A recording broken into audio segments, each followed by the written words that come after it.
नमस्कार, मैं हूं मोहम्मद साइनुर हसन और आप देख रहे हैं क्राइम जासूस। उत्तर प्रदेश के जनपद सोनभद्र में आज 22 दिसंबर को उत्तर प्रदेश के मुख्यमंत्री श्री योगी आदित्यनाथ ने जनपद सोनभद्र के रॉबर्ट्सगंज में जनन विश्वास यात्रा के सोनभद्र में आगमन पर जनसभा को संबोधित करते हुए कहा कि जनन विश्वास यात्रा सोनभद्र में आई है और साथ में मेडिकल कॉलेज की सौगात लाई है। सोनभद्र जिला प्राकृतिक संसाधन की दृष्टि से उत्तर प्रदेश के सबसे समृद्धशाली जिलों में से एक है, लेकिन प्राकृतिक संसाधनों से भरपूर होने के बावजूद यहाँ के लोगों को आजादी के बाद से आने वाली सरकारों ने बुनियादी सुविधाओं से वंचित रखा। 2017 के पहले यहाँ पर किस प्रकार की अराजकता थी। गरीब को मकान नहीं मिलता था, स्कूलों की स्थिति अत्यंत जर्जर थी। वन माफिया, भूमाफिया, खनन माफिया यहाँ पर हावी होकर यहाँ के लोगों का शोषण करते थे और यहाँ की माताएं बहनें पानी के लिए तरसती रह जाती थी। 2017 के बाद आपने देखा होगा यहाँ पर प्रधानमंत्री आवास योजना को देना हमने प्रारंभ किया है और हर घर को शौचालय की योजना के साथ जोड़ा। उन्होंने कहा कि सोनभद्र जिला पूरे प्रदेश के अंदर ऊर्जा की आपूर्ति करता है, लेकिन 2017 के पहले स्वयं अंधेरे में रहता था और आज यहाँ पर बिजली भी दिया जा रहा है और हर घर नल योजना के अंतर्गत हर घर को पीने का पानी उपलब्ध कराया जा रहा है। उन्होंने कहा कि कोई सोचता भी नहीं था कि सोनभद्र में भी मेडिकल कॉलेज बनेगा, लेकिन आपके सोनभद्र के जिले में एक नया मेडिकल कॉलेज बनने जा रहा है। इसका शिलान्यास भी आज हमने कर दिया है। अब कोरोना भी आपके पर्व और त्योहार को नहीं रोक पा रहा है। विजयादशमी के आयोजन पूरी भव्यता के साथ पूरे देश और प्रदेश में मनाया गया। उनके द्वारा सभी को वैक्सीन की दोनों डोज लगवाने की अपील की गई। उन्होंने सभा को संबोधित करते हुए कहा कि जब भी प्रदेश में कोई सरकारी वैकेंसी निकलती थी तो महाभारत के परिवार के लोग, चाचा भतीजा ताऊ तमाम तरह के रिश्तेदार नातेदार निकल पड़ते थे वसूली करने के लिए, लेकिन 2017 के बाद हर नियुक्ति पारदर्शी तरीके से की गई है। कोई 1 रुपए का भी आरोप नहीं लगा सकता है। उनके द्वारा सभा को संबोधन के पश्चात जनन विश्वास यात्रा के रथ पर सवार होकर रॉबर्ट्सगंज शहर में भ्रमण किया गया। इस सभा में शिरकत करने जा रहे उत्तर प्रदेश सरकार के राज्य मंत्री श्री संजीव गौड़ द्वारा क्राइम जासूस से क्या बताया गया और सभा स्थल पर मौजूद बीजेपी के नेतागण द्वारा क्राइम जासूस से बात करते हुए क्या कहा गया, सुनते हैं। एवं उत्तर प्रदेश के मुख्यमंत्री श्री योगी आदित्यनाथ ने इस जनन संबोधन में लोगों को और क्या बताया, सुनते हैं।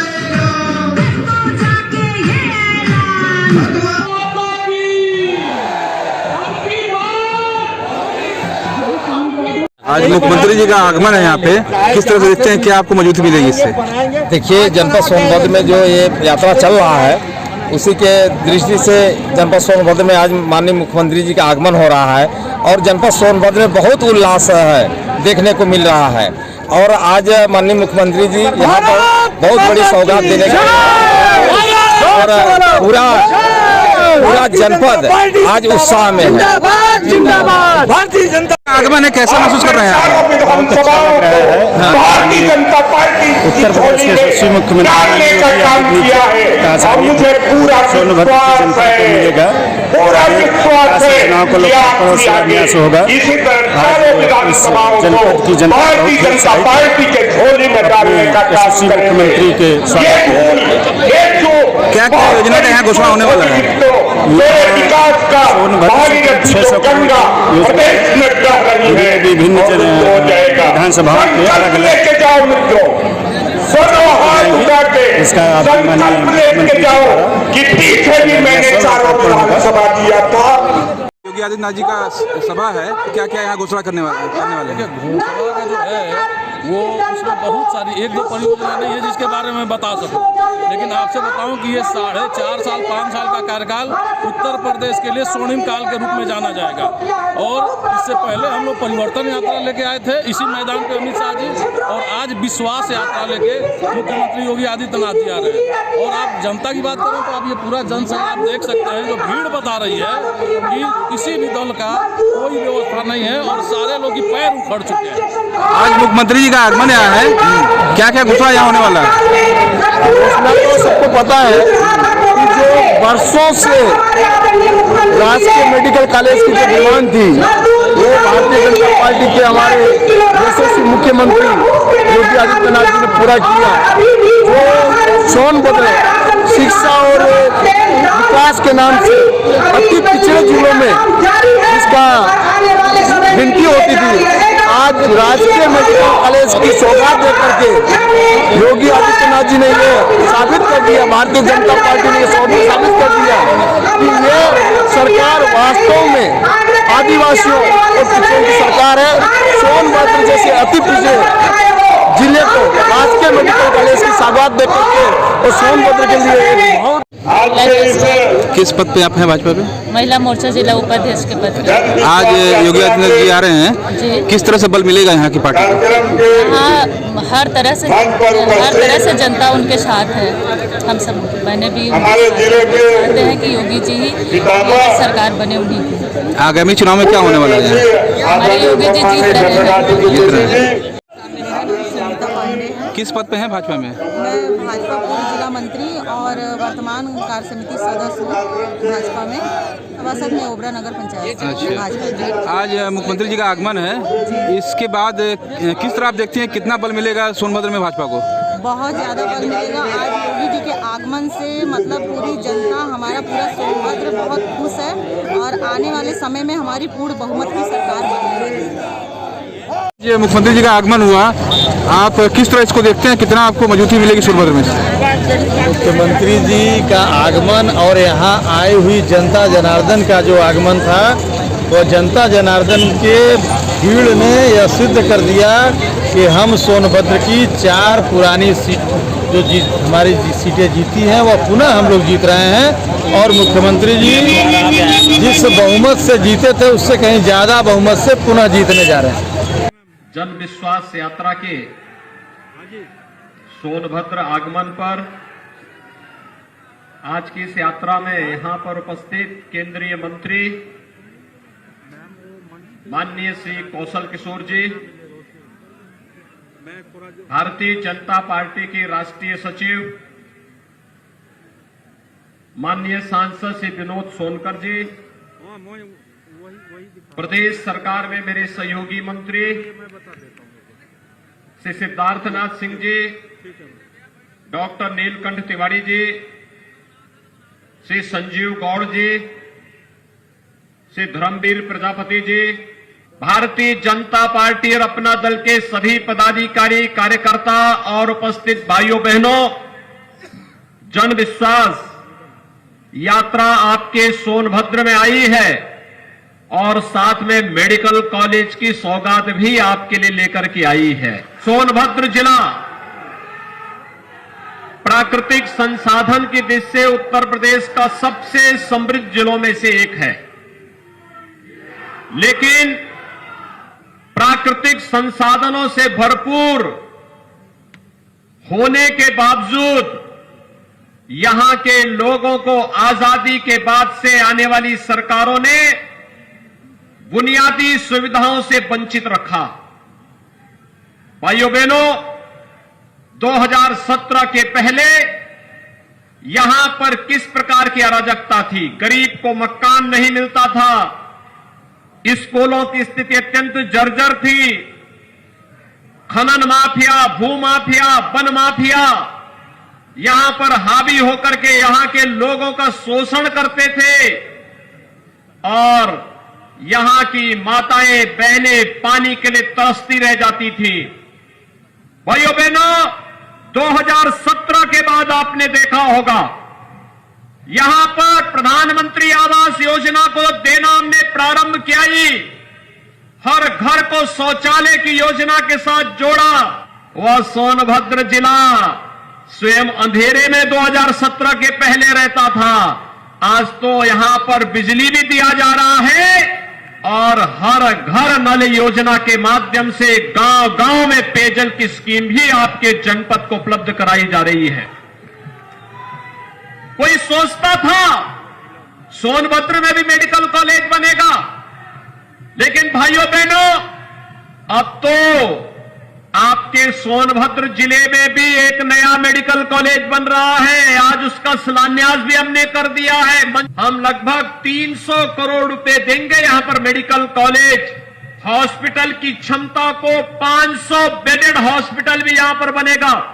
पिछली सरकार कांवड़ यात्रा पे रोक लगाती थी और वर्तमान सरकार प्रधानमंत्री मोदी जी के मार्गदर्शन में काशी विश्वनाथ धाम का भव्य निर्माण कराती है और उससे जुड़े हुए श्रमिकों पर प्रधानमंत्री जी के द्वारा पुष्प वर्षा की जाती है। पिछली सरकारों में भू माफिया, खनन माफिया, वन माफिया, पशु माफिया और हर प्रकार के माफिया हावी होकर के प्राकृतिक संसाधनों पर लूटपाट करते थे।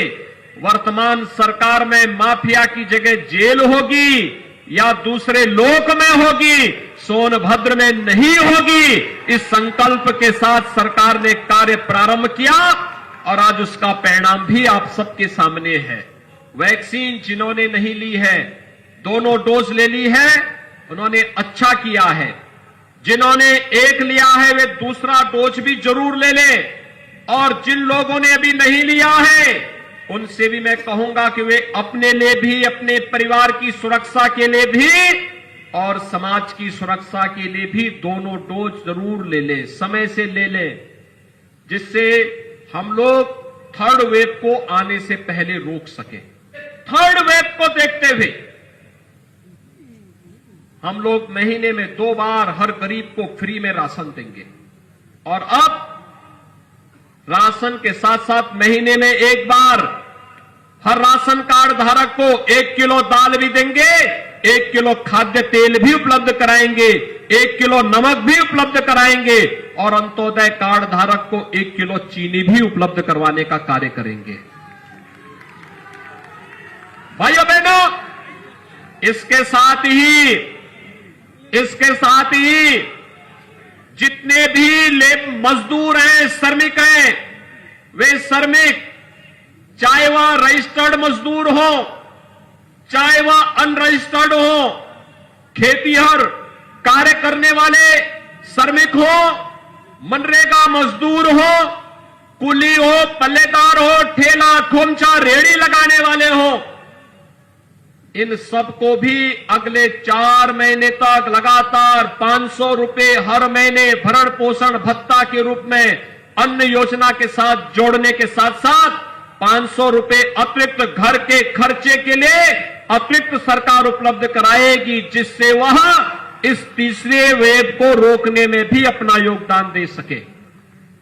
सरकार ने यह भी तय किया है कि निराश्रित महिलाएं यानी विधवा महिलाएं जिनको विधवा पेंशन मिलती थी, उनकी पेंशन की राशि को हम दुगना कर रहे हैं, दुगनी राशि उनकी स्वीकृत कर दी गई है।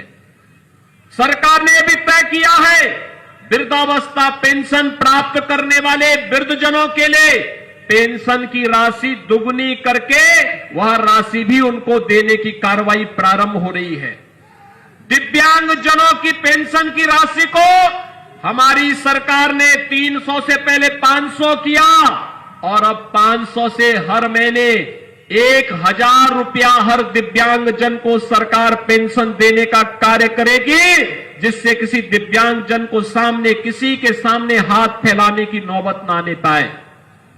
और यही नहीं, कोरोना कालखंड में प्रथम और द्वितीय वेव के समय आशा वर्कर, आंगनबाड़ी, एएनएम, इन सब ने बहुत अच्छा काम किया और ग्राम प्रधान ग्रामीण क्षेत्र में निगरानी समिति के अध्यक्ष थे।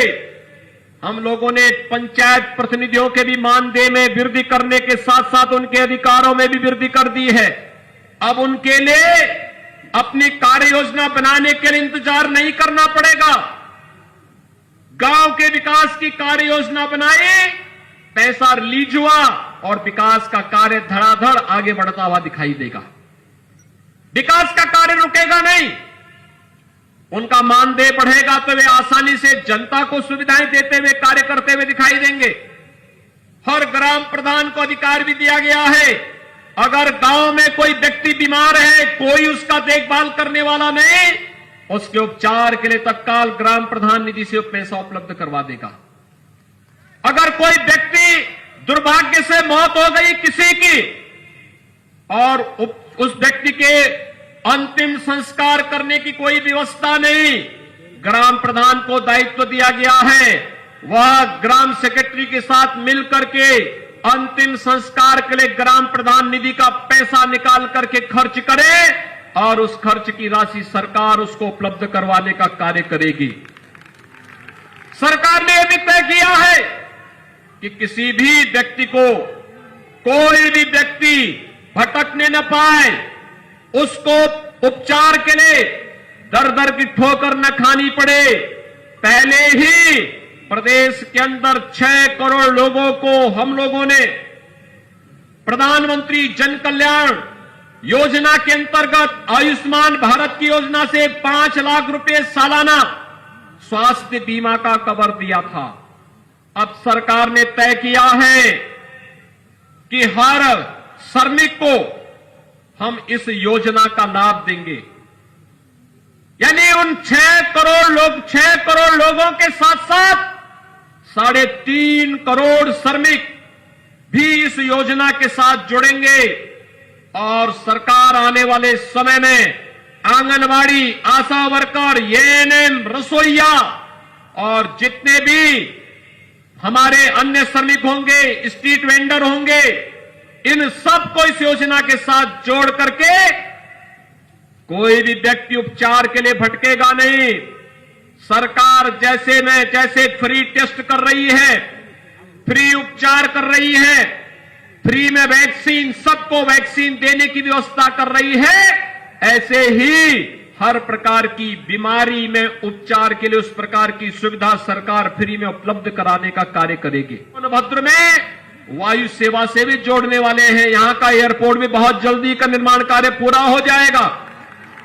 यहां के हमारे विधायक और सांसद लगातार हमसे इस बारे में कहते थे, युद्ध स्तर पर कार्य चल रहा है और बहुत शीघ्र सोनभद्र का एयरपोर्ट भी प्रारंभ होगा। तो सोनभद्र में ही बैठ करके लखनऊ और दिल्ली की यात्रा और मुंबई की यात्रा सोनभद्र से ही आप 1 घंटे के अंदर कर लेंगे। जो यात्रा अब तक आपको पहुंचने में 8, 10, 12 और 15 घंटे लगते थे, भाइयों बहनों, आने वाले समय में इस यात्रा में 1 घंटे के अंदर इस दूरी को तय करने में आपको मदद मिल जाएगी।